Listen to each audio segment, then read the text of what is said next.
FIR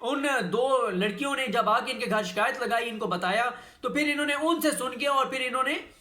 وہ F I are درج کرائی۔ پھر اس کے بعد یہ بھی میں اب آپ کو ون بائی ون بتا رہا ہوں کہ کیا کیا تضادات ہیں جو انہوں نے بتائے۔ سیف الملوک نے انہوں نے یہ بھی بتایا کہ یہ ایف آئی آر، اور جسٹس کھوسا نے بھی یہ بات پوائنٹ آؤٹ کی کہ اس طرح کی F I R D C O اور ڈی پی او سے پوچھے بغیر نہیں کی جا سکتی، لیکن ڈی پی او اور ڈی سی او سے پوچھے بغیر یہ ایف آئی آر کاٹی گئی۔ پھر یہ بھی معاملہ ہے کہ اس کی انویسٹیگیشن ایس پی رینک سے کم کا آفیسر نہیں کر سکتا، لیکن شروع میں جتنی انویسٹیگیشن کی گئی وہ لو رینک کے جو آفیسر ہیں انہوں نے کی۔ پھر یہ بھی میں آپ کو پہلے بتا چکا ہوں کہ وہ خود گواہ نہیں ہیں جو قاری اسلام صاحب ہیں۔ اس کے بعد جو یہ ایک اور بات یہ بتائی گئی تھی کہ پنچایت ایک کہا گیا کہ ایک پنچایت ہوئی، پنچایت جو ہے وہاں پر اس نے آسیہ بی بی نے اپنے جرم کا اعتراف کیا، لیکن اس پنچایت کے ہونے کے حوالے سے بھی کوئی ٹھوس شواہد موجود نہیں ہیں، اور جو اس کے بارے میں بیانات ہیں وہ بہت متضاد ہیں۔ 4 جگہیں بتائی گئیں، کبھی کہا گیا کہ وہ ستار کے گھر ہوئی، کبھی کہا گیا وہ مشتاق کے گھر ہوئی، کبھی کہا گیا حاجی علی احمد کے گھر ہوئی، کبھی کہا گیا کسی اور کے گھر ہوئی۔ 7 گواہوں نے مختلف مقامات بتائے۔ یہ تنازع ہے کہ ایک تو تضاد ہے کہ کس کے گھر ہوئی، پھر یہ کہا جا رہا ہے کہ وہ 5 مرلے کا گھر تھا۔ ایک گواہ نے کہا کہ 100 لوگ موجود تھے، دوسرے نے کہا 250 تھے، تیسرے نے کہا 500 تھے، چوتھے نے کہا 1000 تھے، پانچویں نے کہا 2000 لوگ تھے۔ تو جیسے آصف سے احسان کھوسا نے کہا کہ 5 مرلے کے گھر میں 2000 لوگ کیسے آ سکتے ہیں۔ پھر ایک اور جو تضاد ہے اس میں وہ یہ ہے کہ آسیہ بی بی کو کون وہاں پر لے کر آیا۔ ایک گواہ نے کہا کہ 2 لوگ اس کو موٹر سائیکل پر لے کے آئے، کسی نے کہا اس کو کھیتوں سے لایا گیا، وہ کھیتوں میں تھی اس وقت کام کر رہی تھی، کسی نے کہا کہ اس کو پیدل لایا گیا، کسی نے کہا کہ اس کو جو ہے اس کا تو گھر ہی سامنے تھا، وہ گھر سے نکل کے آ گئی، کسی نے کہا کہ اس کو اتنے ٹائم میں لانے میں اتنا وقت لگا، کسی نے کہا اتنا وقت لگا۔ تو اس حوالے سے بھی تضاد موجود ہے گواہوں کے درمیان، مطلب وہ اتفاق نہیں ہے، کوئی گواہ کچھ کہہ رہا ہے، کوئی گواہ کچھ کہہ رہا ہے۔ پھر ایک جو آزاد گواہ ہیں جو ادریس ہے، جو اس فالسے کے باغ کا مالک ہے، اس کے کچھ اور بیانات ہیں، جیسے یہ پانی کے تنازع والی بات، بہت ساری باتیں وہ گواہ جو ہے وہ اور بات کر رہا ہے۔ پھر یہ کہا جا رہا ہے کہ پنچایت جو ہے اس کے سامنے آسیہ بی بی نے اعتراف کیا تھا اپنے جرم کا، کہ میں نے یہ الفاظ ادا کیے ہیں۔ عدالت کی طرف سے یہ کہنا تھا کہ جو آؤٹ آف دا کورٹ جو ایویڈنس ہوتا ہے وہ سب سے ویک ایویڈنس کنسیڈر کیا جاتا ہے اس طرح کے کیسز میں۔ پھر جو ہے آسیہ بی بی کے حوالے سے بتایا گیا کہ آسیہ بی بی نے یہ کہا ہے کہ وہ آقا صلی اللہ علیہ وسلم کا بڑا احترام کرتی ہیں، تمام مذاہب کا احترام کرتی ہیں، قرآن مجید کا احترام کرتی ہیں، انہوں نے کوئی گستاخی نہیں کی۔ انہوں نے آسیہ بی بی نے جو ہے وہ یہ بیان دیا، ان کے جو وکیل ہیں ان کا یہ کہنا ہے کہ انہوں نے بالکل انکار کیا ہے کہ آسیہ بی بی نے کوئی گستاخی کی ہے۔ پھر ان کے وکیل نے آرگومنٹ یہ دیے کہ یہ جو کیس ہے یہ حد اور قصاص کے معاملے میں آتا ہے، گو کہ ججز نے اتفاق نہیں کیا۔ وہ یہ کہنا چاہتے تھے جو سیف الملوک صاحب جو ان کے وکیل ہیں کہ اگر ایک گواہ بھی جو ہے وہ جھوٹا ثابت ہو جائے تو حد جو ہے وہ ساکت ہو جاتی ہے۔ تو عدالت نے گو کہ اس معاملے میں ان سے اتفاق نہیں کیا کہ یہ حدود اور قصاص کے معاملے میں آتا ہے۔ پھر اس کے بعد جسٹس کھوسا نے بہت ساری چیزیں جسٹس کھوسا نے بھی پوائنٹ آؤٹ کی۔ ان میں سے ایک بات تو یہ تھی کہ جسٹس کھوسا نے کہا کہ اسلام جو ہے وہ کہتا ہے ہماری شریعت میں، ہمارے قرآن میں یہ حکم ہے، قرآنی آیت ہے کہ جب آپ نے گواہی دینی ہوتی ہے تو آپ سچ بولیں، چاہے آپ کی اپنی ذات کے خلاف گواہی کیوں نہ ہو، اپنے خاندان کے خلاف کیوں نہ ہو، اپنے باپ، اپنے بہن بھائیوں، خاندان کسی کے خلاف بھی ہو تو آپ سچ بولیں۔ اور جسٹس کھوسا صاحب نے کہا کہ ہارورڈ کالج جو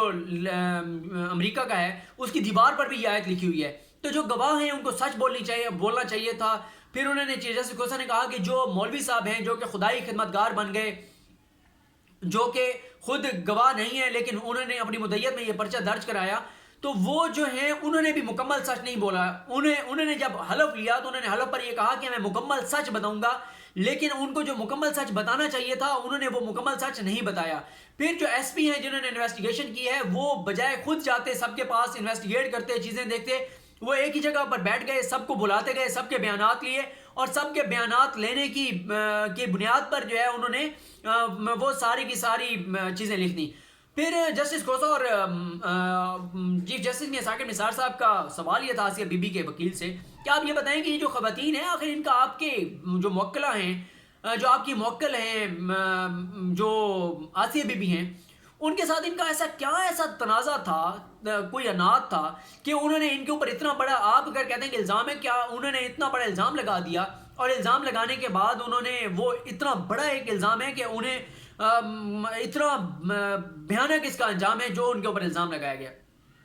وہ اس پہ بتاتے رہے کہ وہ کیونکہ لڑائی تھی، لڑائی میں انہوں نے اس طرح کی سنگین الزام لگا دیا، وہ انہوں نے یہ کہا کہ تمہاری جرأت کیسے ہوئی کہ تم نے یہ ہماری انسلٹ کی ہے، اس طرح کی ساری چیزیں. پھر جب باری آئی جو قاری اسلام صاحب ہیں جو کہ وکیل ہیں، درخواست گزار قاری اسلام کے جو وکیل ہیں غلام مصطفیٰ چودھری، ان کی باری آئی. غلام مصطفیٰ چودھری نے آ کے عدالت سے کہا، پہلی دلیل انہوں نے یہ دی کہ اس کیس کے اندر جو الفاظ استعمال کیے گئے ہیں وہ اسی طرح کے ہیں جس طرح کے کرسچین جو ہیں پوری دنیا میں اسلام کا مذاق اڑانے کے لیے، آقا صلی اللہ علیہ وسلم پر حملہ کرنے کے لیے استعمال کرتے ہیں. تو جسٹس کھوسا نے کہا کہ ہو سکتا ہے جس ایڈوکیٹ نے وہ ایف آئی آر ڈرافٹ کیا ہے اسے پتہ ہو کہ یہ الفاظ اتنے سنگین لکھیں گے تو کیس کی نوعیت بڑی سنگین ہوگی. تو پھر انہوں نے دوسرا یہ کہا کہ قاری کے اسلام صاحب کے جو وکیل تھے غلام مصطفیٰ چودھری، انہوں نے کہا کہ کچھ لوگ اس لیے بھی گستاخی کرتے ہیں کہ وہ بڑی ان کو شہرت ملتی ہے، باہر ان کو پھر اسائلم مل جاتا ہے، ان کو بڑا نوازا جاتا ہے پوری دنیا کی جانب سے. تو چیف جسٹس میں ثاقب نثار صاحب نے کہا کہ ہم اویئر ہیں اس چیز سے کہ ہمارے ایمان پہ حملے کرنے کے لیے بہت کچھ کیا جا رہا ہے، لیکن یہ جو کیس ہے اس میں آپ ہمیں ثبوت دیں. پھر انہوں نے غلام مصطفیٰ چودھری صاحب نے بتایا کہ آقا صلی اللہ علیہ وسلم کے جو گستاخ ہیں یہ فلاں صدی سے یہ اس طرح کے الفاظ استعمال کرتے آ رہے ہیں. پھر انہوں نے کہا کہ انہوں نے قرآن آیات پڑھ کے بتائیں، حدیث پڑھ کر سنائیں. تو چیف جسٹس میں ثاقب نثار صاحب کا کہنا تھا کہ دیکھیں دو چیزوں پہ ہمارا اتفاق ہے آپ کے ساتھ، اس بات پر کہ آقا صلی اللہ علیہ وسلم کی محبت، احترام، ادب ہمارے ایمان کا لازمی جزو ہے، اس کے بغیر ہمارا ایمان ہی مکمل نہیں ہوتا. کہ جیسے صاحب نے شعر پڑھا کہ کی محمد سے وفا تو نے تو ہم تیرے ہیں، یہ جہاں چیز ہے کیا لوہ قلم تیرے ہیں، ہم اس بات کا ادراک ہے. اس بات پہ بھی ہمارا آپ سے اتفاق ہے کہ اگر آقا صلی اللہ علیہ وسلم کا کوئی گستاخ ہے، وہ گستاخی کرتا ہے تو اس کی پھر سزا جو ہے وہ جو قانون میں لکھی ہوئی ہے موت، وہ تو موت ہے. لیکن مسئلہ یہ ہے آپ ہمیں کوئی سالڈ ثبوت دکھائیں جن ثبوتوں کی بنیاد پر ہم یہ کہہ سکیں کہ آسیہ بی بی نے گستاخی کی ہے. انہوں نے پھر لیگل، کیونکہ یہ 3 گھنٹے کی سماعت تھی، 3 گھنٹے میں آپ کو مکمل چیزیں نہیں بتا سکتا، اس میں ٹیکنیکل کچھ پوائنٹس تھے، کچھ لیگل ایشوز تھے کہ ان سے کراس ایگزامینیشن میں انہوں نے یہ سوال نہیں پوچھا، گواہوں سے یہ نہیں پوچھا تو آپ یہ ڈیفینس نہیں لے سکتے، یہ نہیں کر سکتے، وہ نہیں کر سکتے. انہوں نے یہ بھی کہا کہ ان کی جو اپیل ہے وہ 11 روز زید المیعاد ہے، ٹائم بارڈ ہے، کہ جو میعاد تھی اس سے 11 روز بعد اپیل دائر کی گئی ہے. تو اس پر جسٹس آصف خان کھوسا صاحب کا کہنا تھا کہ اگر کوئی جیل سے کوئی اپیل کرتا ہے تو ہمارا لینینٹ ویو رہا ہے اس کے بارے میں، ایسا نہیں ہو سکتا کہ ہم اس کی اپیل سنے بغیر اس کو مسترد کر دیں اور ہم کہیں کہ جی چلیں آپ اس کو جو ہے وہ پھانسی چڑھا دیں. پھر جسٹس آصف سعید خان کھوسا نے کہا دیکھیں لڑائی جو ہے اب وہاں کچھ ثبوت آنے چاہیے. اب یہ دیکھیں کہ اگر تو یہ بات ہے کہ پہلے جو کرسچین انہوں نے کہا کہ تم عیسائی ہو، ہم تمہارے ہاتھ سے پانی نہیں پئیں گی، ہم تمہارے برتن میں پانی نہیں پئیں گی، تو اس کے ریئیکشن میں اگر آسیہ بی بی نے کوئی بات کی ہے تو اسلام ہمارا اللہ کا حکم ہے، اللہ تعالیٰ نے کہا ہوا ہے کہ دوسروں کے خداؤں کو برا بھلا مت کہو، ایسا نہ ہو کہ وہ انجانے میں تمہارے رب کو برا بھلا کہیں. تو جیسے آصف سعید خان کھوسا نے کہا کہ ہمارا تو ایمان مکمل نہیں ہوتا جب تک ہم تمام کتابوں کو، تمام پیغمبر جتنے بھی ہیں ان کو مانے نہیں. تو ہم تو اسلام جو ہے وہ ہمیں دیگر مذاہب کا احترام جو ہے اس کے احترام کرنے کا ہمیں اسلام جو ہے وہ درس دیتا ہے. تو اس کے بعد دلائل چلتے رہے. عدالت کی جانب سے بار بار کہا جاتا رہا غلام مصطفیٰ چودھری صاحب کو کہ آپ جو ہے وہ آپ کوئی ثبوت دیں، لیکن وہ ایموشنل باتیں کرتے رہے، زیادہ جذباتی باتیں. انہوں نے کہا کہ آج تک توہین رسالت کے معاملے میں کسی کو سزائے موت نہیں ہوئی، کسی کو سزا نہیں ملی، ٹیکنیکل بنیادوں پر چھوڑ دیا جاتا ہے لوگوں کو. اگر اسی طرح ان لوگوں کو چھوڑا جاتا رہا تو پھر جو ہے وہ انکریج ہوں گے، حوصلہ افزائی ہوگی لوگوں کی. تو اس لیے عدالت جو ہے وہ ٹیکنیکل چیزوں کو نہ دیکھے اور عدالت جو ہے وہ سزا سنائے تاکہ کسی کو سزا ہوگی تو آئندہ جو ہے اس طرح کا کوئی نہیں کرے گا. تو چیف جسٹس میں ثاقب نثار صاحب کا کہنا تھا کہ اگر تو کسی نے گستاخی کی ہے تو بالکل اس کو سزا ملنی چاہیے، لیکن مسئلہ یہ ہے کہ ثبوت کے بغیر جو ہے آپ اگر سزا دینا چاہیں گے تو ثبوت کے بغیر جو ہے وہ سزا نہیں دی جا سکتی. اور اگر بیانات میں تضاد ہے، پراسیکیوشن کی کمزوریاں ہیں، شکوک و شبہات ہیں، تو یہ آپ کو پتہ ہونا چاہیے کہ ہمیشہ بینیفٹ آف ڈاؤٹ جو ہے وہ ہمیشہ اکیوز کو دیا جاتا ہے، یعنی ملزم کو دیا جاتا ہے. تو یہ اس مکمل سماعت کا حوال تھا، کیونکہ عدالت کا یہ حکم ہے، چیف جسٹس میں ثاقب نثار صاحب کا یہ حکم ہے کہ ہم نے اس پر کوئی کومنٹ نہیں کرنا، ڈیبیٹ نہیں کرنی. تو میں اس پر کوئی کومنٹ نہیں کر رہا، گو کہ میں نے جو یہ پروسیڈنگ پوری بتائی ہے تو آپ خود نتیجہ نکال سکتے ہیں کہ فیصلہ کیا آئے گا. لیکن میں آپ کو ایک بات بتا دوں کہ چیف جسٹس میاں ثاقب نثار ہوں یا جسٹس آصف سعید خان کھوسا ہوں،